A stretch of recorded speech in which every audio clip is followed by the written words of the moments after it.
Miss me. I know you miss me. I know you miss me, but love. Happy birthday, Boy George. It is June 14th, 2022, and today is George O'Dowd's 61st birthday. And I thought I would mark the occasion. By the way, George, welcome to the 61 Club. It's a wonderful place to be. I've had a lot of great experiences in my life, and many were the result of dumb luck. There's a cardinal flying by my window as I talk. But I thought I would share today the story of how I inadvertently met Boy George. It was November 26th, 1995. There's my ticket stub. I was seeing Alanis Morissette that night, and my friend Tim Hurst, who worked at Reprise Records, gave Ace Cosby and myself, we were both media guys, Ace, of course, a legend at Q95, tickets to see the show. Now, I had seen Alanis that summer when the record had first come out. She played the Patio in Indianapolis, which maybe had a capacity of 200. And when they booked the show, they had no idea how big the record was going to be. It was just another, new release by a new artist. But that place was a zoo because people were outside trying to buy tickets. There was only so much space inside. So I saw that show. I enjoyed that show. Seeing her at the Murat was not going to replicate that. So we went to the show, and we probably stayed for 4 or 5 songs. It was a Sunday night. And I remember turning to Ace at some point and saying, let's get out of here. And he goes, yeah, let's go get a drink somewhere.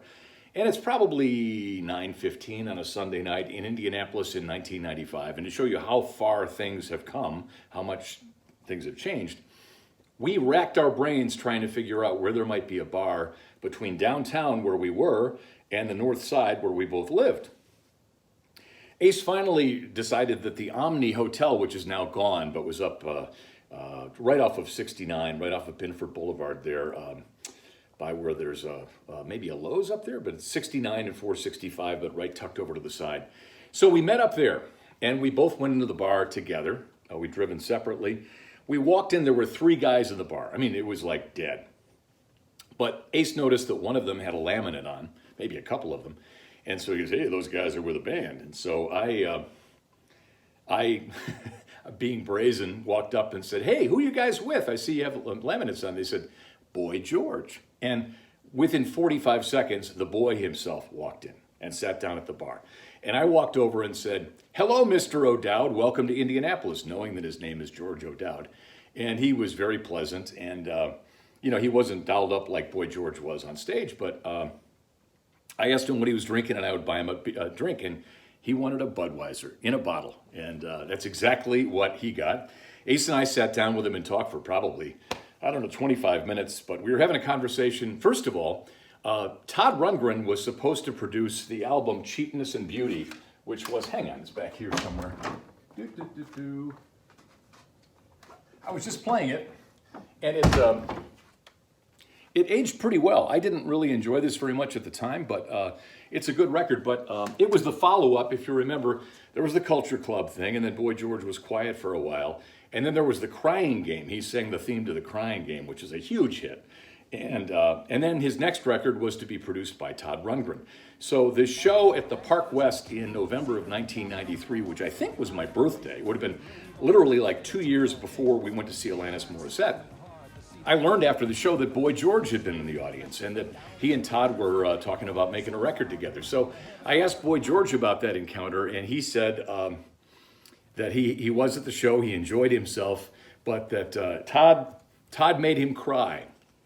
And I said, how could Todd make you cry? And he said, well, he told me that I'm a lazy songwriter, that I need to spend more time on my compositions, that they're half-baked when I put them out. And he said, and you know what? He was right. So we had this conversation about Todd, who can, Todd is direct, definitely, but Boy George thought his advice was good, but as it turned out, the album was produced by other people. There are 2 producers listed on the back of that record.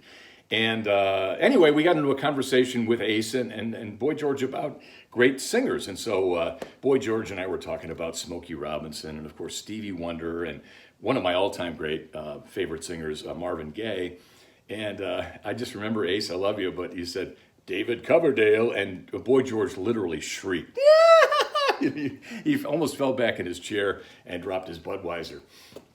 So anyway, Boy George invited me to come to his show the next night, which was at the World Mardi Gras, if you remember the nightclub at the top of the Circle Center Mall. And I got there and I was on the guest list. I brought my girlfriend at the time. And he wanted to see me backstage before the show. And, I guess we're new friends, and he really is a nice guy. The two of us go back there.